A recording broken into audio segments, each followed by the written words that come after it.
Please stop pushing. I can't take this anymore. The concert venue is packed tight. A man behind me keeps pressing into my backside. I'm wearing a mini skirt today with a thong underneath, and it only makes the situation worse. He lifts my skirt and presses himself against my hips. As the atmosphere heats up, someone in front of me slams into me, and I stumble back a step. My body stiffens as I feel like something just slid inside me. My name was Mandy Cox, and I was a diehard fangirl. I wanted a celebrity to notice me, so I dressed for attention. I wore heavy makeup and made sure nothing about me went unnoticed. My low-cut top revealed a wide stretch of skin, and my chest bounced with every step. I paired it with a mini skirt that barely covered my thighs and sexy white stockings which hugged my legs. But when I arrived, reality hit. The concert venue was packed so tightly I couldn't move, and the crowd swallowed me whole. The celebrity was never going to notice me. I craned my neck and shouted, "Darling, take me." I never imagined that line would draw the wrong kind of attention. Instead of the celebrity, it caught a filthy creep. After I shouted it, I became aware of a man behind me, repeatedly bumping into me. At first, I brushed it off. In a crowd that dense, accidental contact was easy to explain, but the feeling wouldn't go away. Something hard kept pressing against my butt from behind. I assumed I'd accidentally backed into his hand where it rested behind me, so I turned and offered a polite apology. "Sorry, I didn't mean to bump into you." He paused, then flashed a leering smile and said, "It's okay, I don't mind." When I turned back toward the stage, I felt him press against me again, more deliberate than before. I kept my attention on the celebrity on stage and shut him out. The man became increasingly brazen, pulling up my skirt and pressing close against my backside. I had only a thong on underneath, which left my butt exposed. I felt his touch directly against my skin and assumed it was his finger. Only then did I realize something was wrong.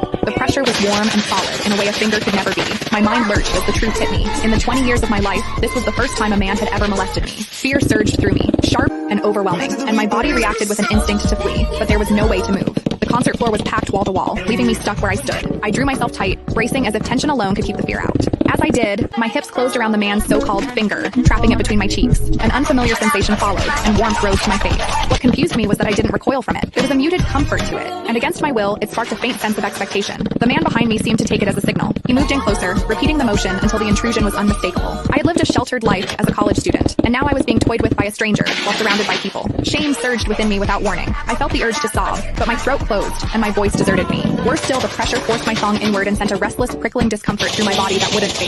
A quiet, involuntary sound escaped me, and the embarrassment followed instantly. I gathered myself and strained to suppress it, holding it down until my throat tightened. The blaring music and the screams around me drowned everything out. With every eye fixed on the stage, no one was aware of what was happening to me. At the same time, the intensity continued to rise, touching something deep inside me. I bit down on my lip as cold sweat traced my spine. My awareness was tipping back and forth between humiliation and a pleasure I couldn't bring myself to name. I knew I couldn't take it anymore if it continued, so I turned sharply to face the man behind me. "Please stop pushing. I can't take this anymore." When I finished speaking, the man leaned toward me and whispered in my ear, "Is it exciting, the way I'm pushing against you?" The shame was overwhelming, and I was on the verge of crying. "I'm a virgin. I've never done that kind of thing. Please, let me go." He didn't stop. Instead, his gaze burned deeper as he seized my waist, the pressure growing stronger. "You're really a virgin? Then let me show you what it feels like to..." Click the link on my profile to download TikTok and watch full videos for free. There's even more great content waiting for you to discover. This is the official website link, so you can download with confidence.